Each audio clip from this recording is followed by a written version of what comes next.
Yes, it is. Help me get this out, Bertie.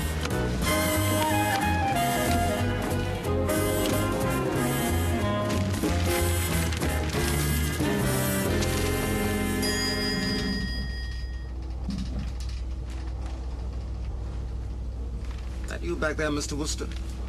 Yes, it's me, Mr. Teddy Bear.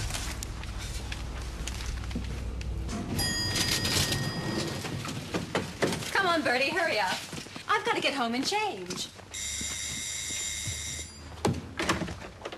Good evening, Miss Pendlebury. I'm not stopping, Jeeves. I'm just making sure my painting gets here safely. Come on, Bertie. Just put it down over there. Over. There. Just lean it against the desk. Carefully now. Not too near the fire. I'll varnish it tomorrow. Right. Well, I think a small whiskey's in order, Jeeves. Very good, Sam. You haven't got time, Bertie. We've got to be at the party in an hour. I'll meet you at Gilhooly and Pym's. You know the address? Good. Bye-bye, Jeeves. Good evening, Miss Pendlebury. What a wonderful girl that Gladys Pendlebury is, eh, Jeeves? She certainly seems a most vigorous young lady, sir. Yes, and looked upon as something of a hot tip in the art world, too, I'm told. Go down and do the picture, will you, Jeeves? I'd like your opinion on the work. Very good, sir.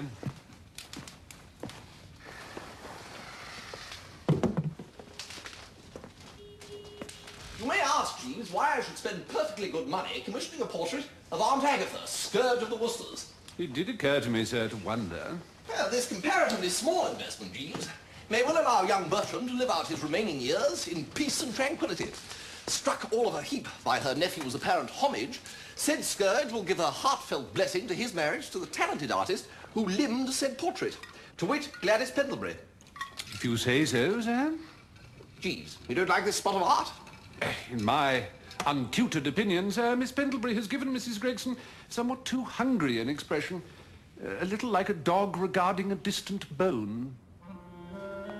There is no resemblance whatever to a dog regarding a distant bone, Jeeves. The look to which you refer is one of wisdom and tolerance.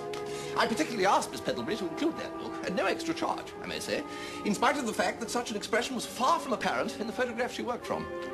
I see, sir.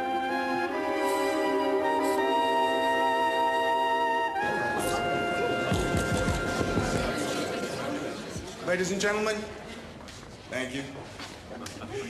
We hope you're all having as much fun as we of Gilhooly and Pym are.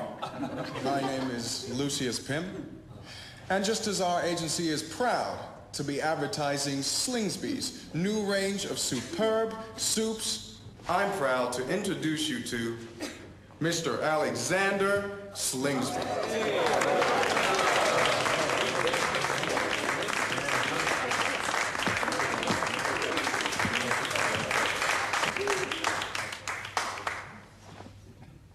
We will not fail the American people, come rain, shine, or snow, through good times or bad. We will continue to provide Slingsby's superb soups to the tables of this great country mart.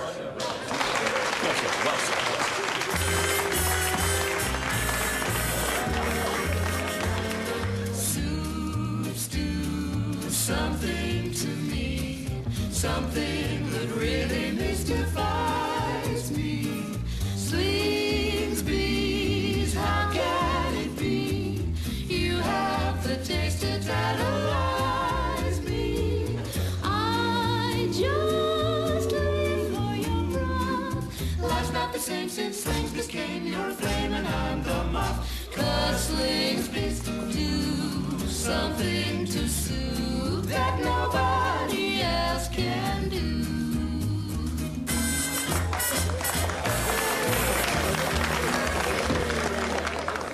Isn't it great, Bertie? Well, Oh, I just love advertising, don't you? well, Oh, look.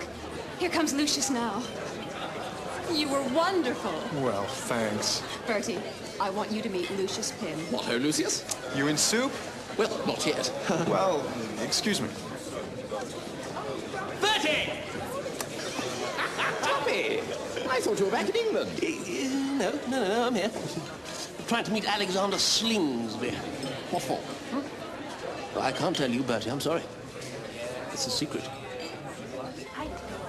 Do you know what the best soup in the world is, Bertie?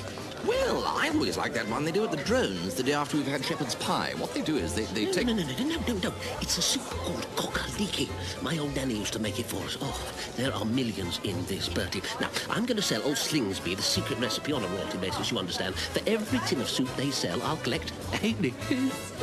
Well, what does Slingsby say? Yes. Well, I haven't been able to meet him yet. He just doesn't reply to my letters. I mean, that's why I've had to come here to... Anyway, it can't fail, Bertie. I just have to catch a whiff of that soup and I'm...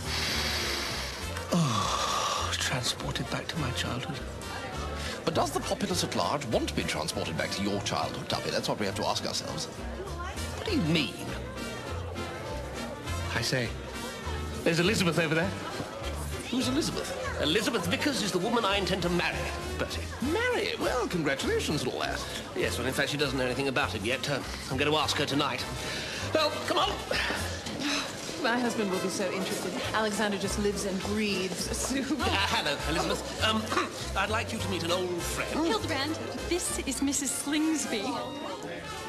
Of Slingsby's superb soups. Oh, how good... Most awfully sorry. You're so clumsy, Hildebrand. What the hell do you think you're doing, mister? Are you all right, Tallulah? Well, I was just... Mr. Slingsby, I don't know if you got my... You keep out of this. Yes, quite. Leave Mrs. Slingsby alone, Wooster. What do you think you're doing? Well, cut along now, Wooster. You've done quite enough damage for one night. Now, what my idea is this, Mr. Slingsby. Now, I have this humdinger of a suit.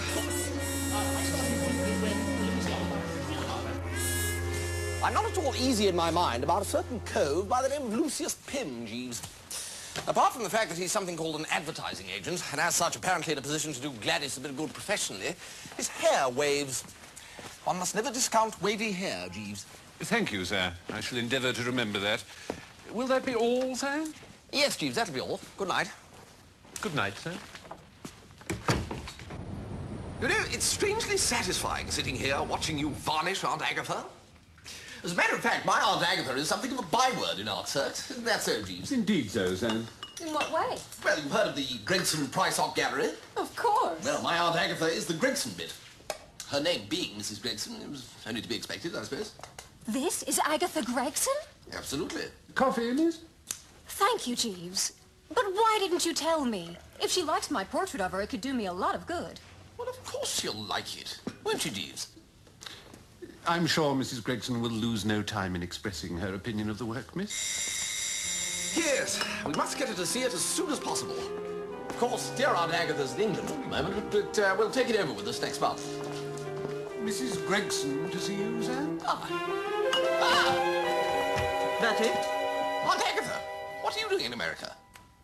Sit. As you can see, Bertie, your cousins have at last been apprehended. Apprehended? Kindly do not interrupt me, Bertie. They sail for South Africa tomorrow on the Pride of Natal.